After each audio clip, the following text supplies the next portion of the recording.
말씀 살로니가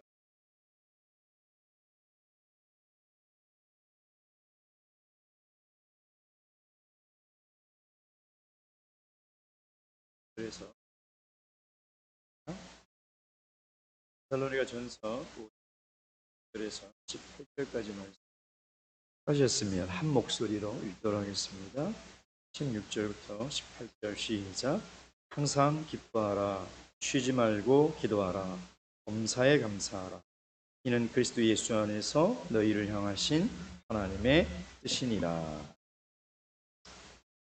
유명한 베테가 그런 얘기를 했습니다. 이 세상에서 가장 쓸모없는 인간은 감사를 모르는 인간이다. 사실 감사하는 마음을 가지고 살아가는 사람은 늘 감사한 일이 생기고요. 감사에 불평불만하며 살아가는 사람은 늘 불만한 일이 생기는 것 같습니다. 우리는 감사하는 마음을 가지고 살아가다가도 환경이나 조건이 좀 나빠지고 좀 변하면 감사하는 마음이 쉽게 변하는 것이 우리의 마음이라는 것이.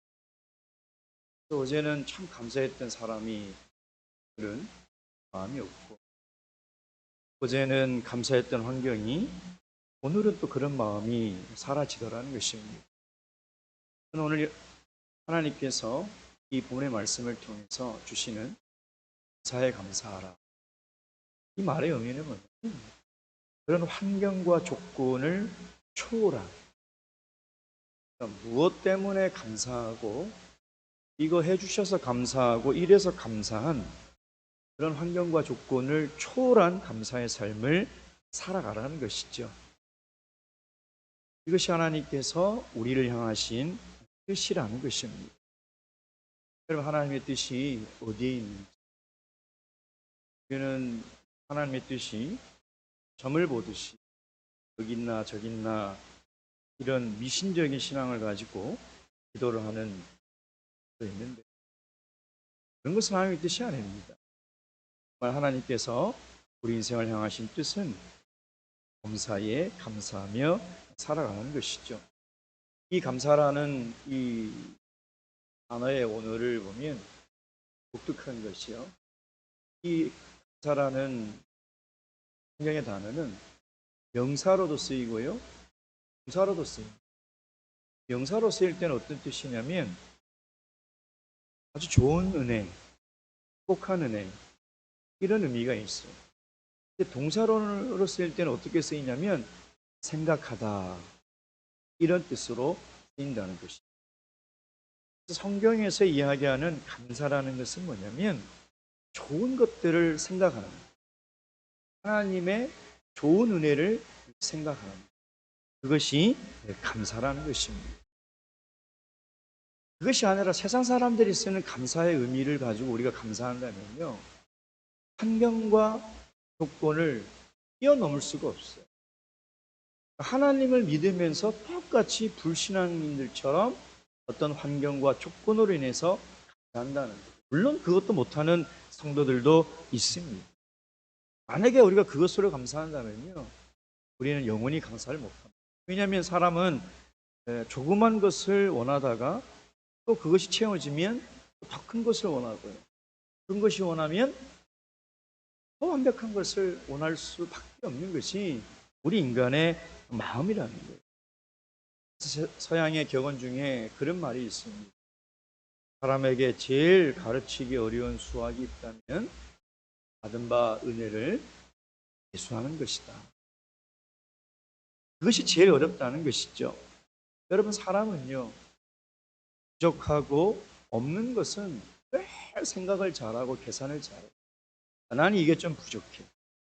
그것이 무슨 지식이든 능력이든 물질이든 돈이든, 그럼 그것을 채우기 위해서요, 굉장히 구체적으로 계획을 세우고 또 아주 열심히 노력을 합니다. 정말 열심히 노력해요. 믿는 사람이나 믿지 않는 사람들이나 우리 학생들도 원하는 대학 가기 위해서 공부하는 걸 보면 정말 열심히 집중해서, 돈을 얻기 위해서도요, 저렇게 열심히 일을 할 수가 없어요.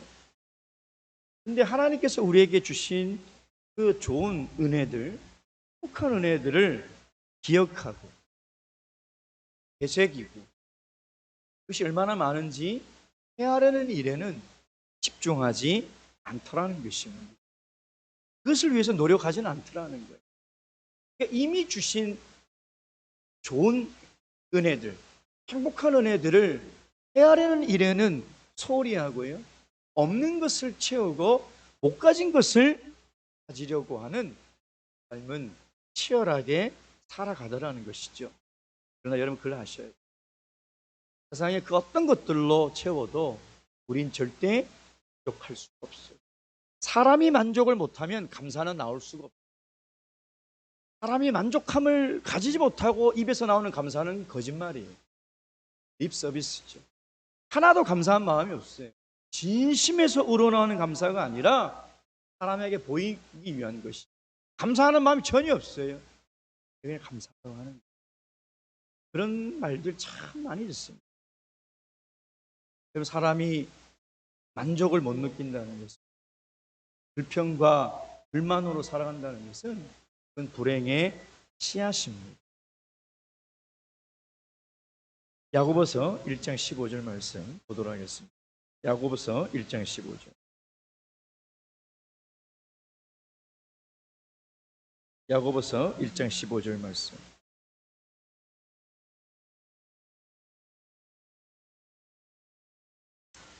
함께 읽겠습니다. 시작. 욕심이 잉태한즉 죄를 낳고 죄가 장성한즉 사망을 낳느니. 욕심이라는 말은 다른 말로 만족을 모르는 삶, 감사를 모르는 삶이라는, 심각하죠. 우리 삶에 범사에 감사하는 삶을 살지 않으면 이건 반드시 죄를 낳게 돼 있다. 이 반드시 사망을 낳게 돼 있다는 것입니다. 그러니 우리가 범사에 감사하는 삶을 살아가는 것이 얼마나 중요한 말씀이냐 이 말. 세상에는 세 종류의 사람이 있습니다. 첫째는 범사에 감사를 모르는 사람들이. 그러니까 좋은 환경 속에 살지만 보면 감사를 몰라. 너무 넉넉하고 너무 풍요로우니까 그것을 너무나 당연히 여긴다는 거죠. 두 번째 어떤 사람이 있냐면 좋은 일이 있을 때만 감사하는 사람이 있어요. 뭔가 일이 잘 풀리고 원하는 것이 성취되고 얻게 되면 감사를 합니다. 감사떡을 내시는 분들을 가만히 보면 다 이런 종류. 나쁘다는 게 아니에요. 그건 당연히 해야 돼요. 그것조차도 못한다면 그건 심각한 일이죠. 그러니까 이것으로 우리는 만족해서는 안 된다는 거예요. 범사에 감사한다는 말은 무슨 뜻입니까? 서론에서 얘기했던 것처럼 어떤 환경이나 조건을 초월한 감사를 하라는 거예요. 저는 정말 목회를 하면서요, 이 자녀가 대학 입시에 3번 떨어졌는데 감사떡을 내는 부모를 봤어요. 진심으로 감사. 뭐가 감사하십니까? 라고 여쭤봤어요. 그랬더니 그 삼수하는 기간에도 믿음을 잃지 않고 우리 아들이 열심히 안식을 지키고, 비록 대학은 못 들어갔지만 신앙이 성숙하고 성장해 나가요. 하나님이 정말 기뻐하시고 하나님이 원하시는 삶의 모습이 뭐냐? 이게 범사에 감사하는 거예요. 하나님을 모르는 사람도요, 자녀가 대학에 입시가 붙고 취업을 하고 공무원의 시험에 붙으면 안치 다 합니다. 안 하는 사람이 누가 있냐? 그것으로 우리는 만족해서는 안 된다는 거예요. 우리는 그것을 뛰어넘는 감사의 삶을 살아갈 수 있어야 되는 것이죠. 그것이 하나님이 우리를 향하신 기뻐하시는 뜻이라는 거예요. 그 정도 감사해놓고 야 나는 감사의 삶을 산다, 큰 착각이라는 거예요. 그건 기본이에요. 여러분 기본이 안 돼 있다는 얘기를 들으면 기분 나쁘죠. 정말 기본. 신앙이 없는 사람도 할 수 있는 거예요. 믿음이 없는 사람도 얼마든지 해요. 아니 내가 주식이 10배가 올라왔는데 뭘 감사떡 못 내겠냐 이 말. 믿음이 하나도 없어도 기분이 좋아서 할 수 있는 거잖아요. 내가 기분이 좋아서 할 수 있는 거예요. 하나님이 원하시는 감사는 그런 수준의 감사가 아니라는 것입니다. 어느 날 이 부하 이 마귀들이 늘 이 땅에 살아가는 사람들을 죄를 짓게 하고 또 믿는 사람들을 넘어지게 하지 않습니까? 여러 가지 무기들을 사용을 해요. 근데 이 무기들을 이제 전시를 쭉 해놨는데 보니까 미움, 질투, 염려, 근심 이런 무기들이 이렇게 쭉 저쪽 끝에 포장을 잘 해놓은 무기가 옆에 있더라고요. 마귀들이 물어봤대. 사탄님, 그럼 왜 저렇게 포장을 잘 해놨습니까? 저건 엄청 비쌉니다. 왜 비쌉니까? 너무 사람들에게 이 강력한 무기가 잘 듣는다는 거예요. 믿는 사람이든 믿지 않는 사람이든 그 무기만 쓰면 사람들이 다 실족하고 하나님을 부인하고 넘어지더라는 거죠. 뭔지 이렇게 꺼내서 포장을 뜯어봤더니 거기 안에 불평, 불만 이렇게 적혀 있더라고요. 여러분, 사람에게 불평, 불만한 마음이 딱 생기잖아요. 그러면 그가 목자든 장로든 집사든 소용없어요. 다 시험이다. 다 시험이다. 자기 영혼이 썩어가는 거예요. 이게 엄청난 위험한 무기. 핵포탄보다 더 무서운 무기가 우리 안에 불평과 불만의 마음이 들어오는 거예요. 이게 들어오는 순간 우리의 영혼은 썩어가는 거예요. 여러분, 불평, 불만을 가진 성도들이 교회에서 신앙생활 제대로 하는 경우 봤습니다.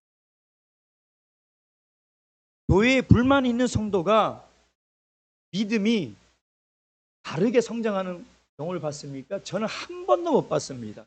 20년 넘게 목회를 하면서 그런 사람 한 번도 못 봤습니다. 다 교회 욕하고 떠나거나 문제 일으키거나 신앙이 엉망진창이에요. 왜 그럴까요? 은사를 모르기 때문에. 이것이 얼마나 불행한 일인지 모른다는 거죠. 그래서 이 마귀가 사탄에게 물어봤어요.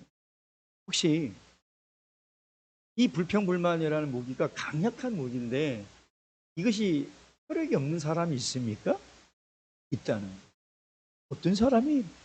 범사에 감사하는 사람. 범사에 감사하는 사람은요, 이게 아무 혈액이 없다는 거예요. 다시 얘기하면 우리가 범사에 감사하는 삶을 살아가면 마귀도 우리를 넘어뜨리지 못합니다. 여러분, 그러니 우리가 지금 있는 환경, 어떤 것을 가지고 어떤 것을 이루고 내 자녀가 무슨 건강하고 잘 되고 이것으로 하나님께 감사하는 것이 아니라 그것을 뛰어넘는 감사의 삶을 살아가는 것이, 그것이 얼마나 귀한 일인지 오늘 이 말씀을 통해서 깨달으시고 마귀도 우리를 넘어뜨리지 못합니다. 하나님이 우리를 향하신 가장 기쁘신 뜻인 이 범사에 감사하는 삶을 다 살아가시길 주님의 이름으로 축원드립니다. 그렇다면 우리가 이 범사의 현재 환경과 조건을 뛰어넘어 범사에 감사하는 삶을 살아가기 위해서 필요한 것이 무엇일까요? 여러분, 오늘 본 말씀 다시 18절 말씀 보면 범사에 감사하라. 이 바울 사도가 너무 단호하게 명령하고 있지 않습니까? 범사에 감사. 그러면 우리가 이 짧은 구절을 통해서 우리는 묵상할 수 있어요. 왜 이렇게 바울 사도는 데살로니가 교회 성도들에게 또 오늘 이 시대를 살아가는 그리스도인들에게 이렇게 확신에 찬 명령을 우리에게 할 수 있냐입니다. 두 가지 의미가 있습니다. 과거, 즉 하나님이 우리에게 감사할 거리를 반드시 주셨다는 거예요.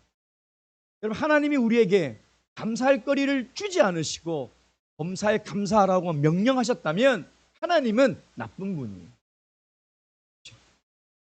감사할 걸 주셔야죠. 감사할 걸 주시고 범사에 감사하라고 하셔야지, 감사할 걸 하나도 안 주고 어떻게 우리한테 감사하라고 하시냐 이 말이에요. 생각해 보면 하나님 절대 그런 분이 아니죠. 그렇다면 범사에 감사하라는 이 명령의 말씀 안에 하나님은 과거에 이미 지금까지 우리에게 감사할 거리를 주셨다는 거예요. 문제는 우리가 깨닫지 못. 여러분 한번 여러분의 인생을 감사할 게 얼마나 많아요. 예전에 제가 청년들과 신앙 훈련할 때 연말에 그런 숙제를 해줬어요. 1년 동안 하나님께 감사할 내용을 A4 용지에 글자 크게 12로 앞뒤로 빡빡하게 200개씩 적어와라. 그랬더니 청년들이 한 10개 적고 없더라고 그러더라고요. 그래서 한 몇 개 반도 못 채워서 저한테 냈더라고요. 도로 가져가라. 기도해라. 그랬더니 그걸 다 빽빽하게 다 채워가지고 200개를 딱 채워서 다 가지고 왔는데, 그때 우리 청년들이 뭐라고 그러냐면은 지금까지 이것이 감사할 기도 제목인지를 깨닫지 못하고 살아왔다. 그러면서 그것을 깨닫게 해주신 하나님께 너무나 감사하다. 여러분, 우리 감사할 게 얼마나 많은지 아십니까? 이미 과거에 우리에게 베풀어 주신 그 감사를 감사하면서 살아도 사실 우리 시간이 모자라요. 그리고 두 번째는 미래적 약속이 있는 것이죠. 하나님은 과거에만 우리에게 감사할 은혜를 주시는 것이 아니라 앞으로도 감사할 은혜를 주신다는 것입니다. 그걸 믿으라는 거예요. 그걸 믿으라는 거예요. 그걸 믿지 못하면 인간은 세상의 유혹에 빠지게 돼 있어요. 인간이 그래요. 여러분, 아담과 하와가 타락했던 그 근본 원인이 뭐예요? 하나님이 그 나무 한 그루 실과 빼고는 다 주셨잖아요. 그럼 생각해 보세요. 그 지구 전체에 그 나무 한 그루 빼고 다 주셨는데 만족을 못 해요. 인간이 그런 존재라니까요. 저거를 가져서 완벽하게 완전하게 하나님처럼 돼야 되겠다. 정상적인 사람이라면 감사가 넘쳐야 되잖아요. 근데 감사가 빠진 것이죠. 왜 그랬을까요? 예? 왜 그랬을까요? 믿음의 눈이 없을 거예요. 하나님이 왜 그런 명령을 하셨는지 그 믿음의 눈이 없었다는 거죠. 여러분, 그래서 우리가 이 범사에 감사하는 삶을 살아가려면 믿음의 눈을 뜨셔야 해요. 믿음으로 바라봐야 돼요. 여러분, 세상 사람들도 이 컵에 물이 반이 남으면 늘 불평불만하는 사람은 뭐라고 얘기한다고요? 물이 반밖에 안 남았네. 근데 늘 긍정적인 사람들은 뭐라고 얘기한다고요? 물이 반이나 남았네. 믿음의 사람은요, 어떠한 형편 속에서도 항상 감사해요. 내가 죽음 가운데 고통 가운데 있다 하더라도 나와 함께 하시는 하나님으로 인해서, 그것이 진정한 감사라. 그것이 진정한 감사.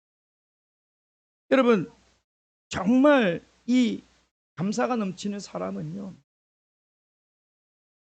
멀건 죽에다가 간장 하나 줘도요, 감사하는 마음으로 눈물을 철철 흘리면서 먹는 사람이 있고요, 진수성찬을 차려놔도 감사하는 마음이 하나도 없이 당연히 자기가 먹어야 된다는 것처럼 먹는 사람이 있더라는 것입니다. 믿음의 눈이 있어요. 여러분, 하나님께서 이스라엘 백성들을 애굽에서 이끌어내시고 가나안 땅으로 가시면서 그들을 광야에서 40년을 훈련을 시키잖아요. 그들이 가나안 땅에 들어가지 못한 이유가 뭐예요? 늘 불평. 물이 없다, 밥이 없다, 먹을 게 없다, 계속 불평불만하고, 하나님이 함께 계신 것만으로 감사해야 돼요. 하나님이 구름 기둥과 불 기둥으로 그들을 보호하시고 인도하시는 것만으로도 감사해야 되는데 그들은 모르는 거죠. 그래서 여러분, 모세오경을 잘 보면요, 하나님이 그들에게 가나안을 소개할 때 뭐라고 하시냐면 젖과 꿀이 흐르는 땅 보지는 않았어요. 그런데 하나님이 젖과 꿀이 흐르는 땅이라고 말씀하셨다면 믿음의 눈으로 그것을 믿어야 해요. 히브리서 11장 1절에 뭐라고 얘기했습니까? 믿음은 보이지 않는 것들의 증거라는 것이에요. 그러니까 가보진 않았지만 하나님이 약속하시고 우리를 인도하는 그 땅이 젖과 꿀이 흐르는 땅이라는 것은 뭐냐면 하나님이 너희들에게 주실 풍부한 은혜가 넘치는 땅이라. 그걸 보고 간다면 오늘 비록 갈증이 나고 배가 고프고 집 없이 나그네 같은 인생을 광야에서 살아가지만 그 마음에 감사가 넘칠 수밖에 없는 거예요. 그럼 당연하지 않겠습니까, 여러분? 여러분 생각해 보세요. 믿음의 눈이 있으면 아직 가보지 못한 것을 하나님의 말씀을 통해서 본 것처럼, 가본 것처럼, 만진 것처럼 믿고 가는 것이 그게 믿음이에요. 여기 천국 본 사람이 있냐? 천국을 가본 사람이 있냐? 그러나 우리는 천국을 가본 것처럼, 천국을 본 것처럼 믿고 살아가는 것이 그리스도인이라는 것이죠. 근데 그 믿음의 눈이 없으면 어때요? 이 세상에 살아가는 형편만 자꾸 보이는 거예요. 아이고, 누구는 뭐 집을 샀는데 우리는 아직까지 전세냐?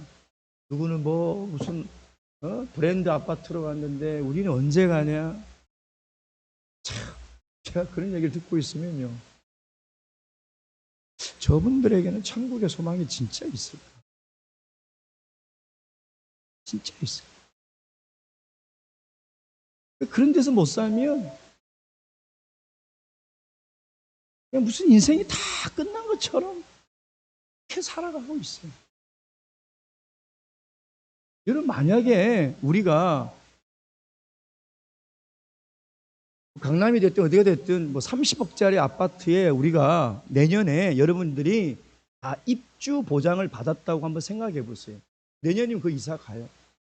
오늘 내가 전세 살든 월세 살든 뭐 반자에 살든 뭐가 문제냐 입니다. 내년이면 30억짜리 아파트에 들어가는데 눈에 보이는 게 있으니까 전혀 오늘 살아가는 형편이 나에게 원망과 불평거리가 아니죠. 그렇잖아요. 마찬가지로 아니 우리 천국에 갈 건데 천국에 가지 않아요? 그것을 기업으로 보장받고 약속받고 살아가고 있지 않냐 이 말이에요. 그러면 이 땅에서는요, 어떤 형편으로 살아가는 게 그렇게 크게 중요한 거예요. 거기에 우리 인생을 다 쏟아부을 만큼 중요한 것이 아니라는 거예요. 근데 거기에 너무 몰입되면 감사하는 삶이 믿음의 눈을 가죠. 그래서 그 믿음의 눈을 떠야 하나님이 약속하신 젖과 꿀이 흐르는 땅을 늘 바라보면서 내가 어떤 형편에 있든지 그것이 중요한 것이 아니에요. 그것이 감사거리가 아니라 범사에 하나님께 감사하는 삶을 살아갈 수 있다는 것이죠. 오늘 주님께서 이 말씀을 통해서 우리에게 이 믿음의 눈을 뜨게 하셔서 이 땅의 것들을 바라보는 것이 아니라 보이지 않는 영원한 하나님의 천국을 바라보며 살아갈 수 있는 그런 귀한 성도님 되시길 주님의 이름으로 축원드립니다. 두 번째, 우리가 감사하는 마음을 가지려면 하나님의 마음을 잘 헤아려야 돼요. 하나님의 마음. 감사를 방해하는 마음 중에 또 어떤 마음이 있냐면요, 서운한 마음이 있어요. 서운한 마음, 섭섭한 마음.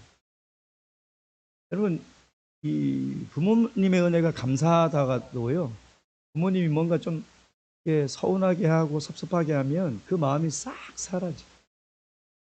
아내가 늘 삼시세끼 밥 해주고 애써서 감사하다가도요, 좀 뭔가 서운하게 행동하면 그 마음이 싹 사라져요. 하나님을 향한 마음도 똑같아요. 여러분, 하나님의 마음을 헤아리지 못하면 이 서운한 마음 때문에 시험에 들고 실족해요. 예를 들면 창자의 이야기 아시죠? 그렇죠? 자, 그 아들이, 둘째 아들이 아버지의 마음을 헤아리지 못하고 유산을 다 받아가다가 해외에 나가서 허랑방탕 다 쓰지 않았나요? 그러니까 재산을 다 탕감하고 깨닫고 돌아왔어요. 아버지가 어떻게 해요? 선발로 나가서 목을 껴안고 울며 용서하고 보면서 뭐라고 그래요? 손을 잡아 잔치를 하죠. 그게 아버지의 마음이에요. 근데 그 형이 있다가 뭐예요? 서운한 거죠. 섭섭한 마음이에요. 아니 나는 아버지 재산 까먹지도 않고 아버지 집에서 이렇게 아버지께 순종하고 착하게 살았는데 나를 위해서는 소가 아니라 닭 한 마리 안 잡으시는데 저 무려 막덕한 아버지의 마음을 어기고 이렇게 허랑방탕하게 삶을 살다 온 아들이 뭐가 좋아서 저렇게 잔치를 할까? 서운합니다. 만약에 아버지의 마음을 헤아렸다면 어떻게 했을까요? 같이 감사하고 같이 기뻐했겠죠. 그렇지 않나요? 하나님의 마음을 헤아리지 못하면 감사하는 마음이 생기지 않아요. 또 보세요. 마르다와 마리아 이야기 아시죠? 마르다는 죽으라고 주방에서 그냥 땀을 뻘뻘 흘리면서 일하는데 이 동생 마리아는 쭉 꼴보기 싫게 그냥 혼자 아주 얌체같이 예수님의 발 앞에 다 앉아가지고 말씀을 듣고 있는데 예수님께 서운한 거예요. 뭐예요? 예수님 좀 한 말씀 해서 나 혼자 이렇게 애쓰고 수고하는데 같이 좀 거들라고 하시지 왜 예수님 가만두실까? 서운한 거예요. 저는 교회에서 열심히 일하다가요 이 서운한 마음 때문에 시험 드는 분 정말 많이 봤습니다. 열심히 일하고 계시면 열심히 일할 수 있는 기회를 주신 것만으로 감사하세요. 뭐 다른 거 생각 일절하지 마세요. 나는 하는데 저 사람은 왜 안 하냐, 왜 나만 하냐, 그렇게 마음 가지려면 하지 마세요. 그게 여러분에게 독이에요. 큰일 나요. 큰 시험에 들어요. 그때부터 서운하기 시작합니다. 왜? 예수님이 어떤 걸 더 기뻐하는지 그 마음을 헤아리지 못하는 거예요. 예수님이 뭘 더 기뻐하세요? 하나님의 말씀을 듣는 걸 더 기뻐해요. 하나님의 말씀을 더 사모하는 것을 더 귀하고 더 우선적으로 생각하신다는 거예요. 그러니 하나님 마음을 모르면 서운한 거예요. 아, 하나님 제가 이렇게 형편이 어려운데 제가 이런 상황에 있는데 하나님 왜 이러십니까? 저 사람한테는 왜 저렇게 복을 주시고 우리는 이렇게 신앙생활 열심히 하는데도 왜 이러십니까? 그 순간부터 시험에 드는 거예요. 하나님의 마음을 헤아릴 수 있어요. 하나님 마음을 이해해야 돼요. 그래야 우리가 어떤 형편 속에서도 감사의 삶을 살아갈 수 있다는 것입니다. 바라옵기는 하나님의 마음을 헤아리셨어요. 하나님의 마음을 이해하셔서 어떠한 형편 속에 하나님께서 우리를 처하게 하든지 간에 늘 하나님을 믿으시고 감사의 삶을 살아가시길 주님의 이름으로 축원드립니다. 마지막 세 번째, 우리가 범사에 감사함을 살아가기 위해서 우리 무엇을 감사해야 될까? 감사할 것이 참 많죠. 자, 그러나 에베소서 2장 5절 말씀. 에베소서 2장 5절 말씀. 에베소서 2장 5절 말씀. 에베소서 2장 5절 말씀. 함께 읽겠습니다. 시작. 허물로 죽은 우리를 그리스도와 함께 살리셨고 너희가 은혜로 구원을 얻은 것이니라. 아멘. 다른 어떤 것보다 우리가 멸망받을 존재였음에도 불구하고 하나님의 크신 사랑으로 우리를 구원해 주신 것. 여러분, 이것 하나만으로 감사하며 살아가십니다. 왜? 이건 절대적인 것이고 확실한 하나님의 약속이기 때문에 이것이 변하지는 않을 거 아니에요. 신실한 하나님이 우리를 향한 구원의 약속이 우리가 변하면 변했지 하나님은 절대 변하지 않아요. 하나님은 변개치 않으시고 하나님은 변하지 않는 하나님이라고 성경은 분명히 우리에게 이야기하고 있어요. 우리 얼마나 감사해요. 하나님의 다른 종교처럼 우리가 신앙생활 열심히 하면 구원을 주시고 좀 게으르게 하면 구원을 빼앗아가 버린다면 우리는 불안해서 어떻게 살아갑니까? 어떻게 감사하며 살아갈 수 있나요? 근데 하나님은 절대 그 구원을 거두어 가지지 않는다는 거예요. 그래서 하박국 선지자가 뭐라고 노래했습니까? 우리의 양이 없고 밭에 채소가 없고 우리가 아무리 가난하게 아무리 힘들게 살아도 여호와의 구원으로 인하여 내가 즐거이 노래하리라, 감사하리라. 그러니까 모든 그리스도인의 감사 제목은 딱 한 가지예요. 하나님이 나를 구원하셨다. 우리는 원래 영벌에 처할 진노의 자녀였건만 하나님이 우리를 영생의 삶으로 옮겨주셨다. 여러분, 이것을 우리가 반드시 깨달아야 한다는 것이죠. 이것만 우리가 깨달을 수 있다면 우리는 범사에 감사한 인생을 살아갈 수 있는. 많은 성도들이 그래요. 어떻게 범사에 감사할 수 있습니까? 하나님이 우리에게 불가능한 것을 명령하지 않았다는 것입니다. 범사에 감사할 수 있는 사람은 무슨 성인, 성자의 수준에 올라가야 되는 것이 아니에요. 이것을 깨달으면 무엇보다도 우리에게 구원으로 주신 영생의 가치가 이것은 무엇과도 바꿀 수 없는 값진 것이라는 것을 깨달아야 된다는 거죠. 파니 크로스비라는 여사님이 계세요. 이분이 깨지기 쉬운 질거래의 비밀이라는 책을 내셨는데 그 책을 간증집이에요. 이 크로스비 여사님의 책을 제가 쭉 읽어보니까 이분이 시각장애인이거든요. 근데 놀라운 것이 이분이 어린 시절 수술을 하다가 의사의 실수로 실명이 된 거예요. 아주 유아 때. 그러니 이거 무슨 하늘이 무너지는 일이죠. 근데 이분이 뭘 결심했냐면 이 아까운 이 인생에 그 사람들을 원망하고 불평하며 살아가기에는 이 인생이 너무나 아깝다는 거예요. 그래서 나는 절대 그 의사를 미워하지도 않을 거고 내가 이렇게 된 것에 대해서 원망하지 않겠다. 그래서 어릴 때 아예 시각을 잃어버려가지고 의사의 실수로 이 시각장애를 안고 살아가는데 늘 기쁨과 감사밖에 없어요. 그 증거가 뭐냐면 이 크리스비 여사님이 평생에 만든 찬양이 9,000여 곡이에요. 근데 9,000여 곡의 찬양의 다 주제가 뭐냐면 감사예요. 감사. 기쁨. 오늘 이 말씀을 끝나고 나서 이 크로스비 여사님이 만든 찬송가 446장 오 놀라운 구세 주 이 찬양을 부르시면서 하나님께서 오늘 우리에게 주신 은혜가 무엇인지 우리도 감사한 삶을 어떻게 살아야 하는지 다시 한번 새기시는 귀한 시간 되시길 주님의 이름으로 축원드립니다.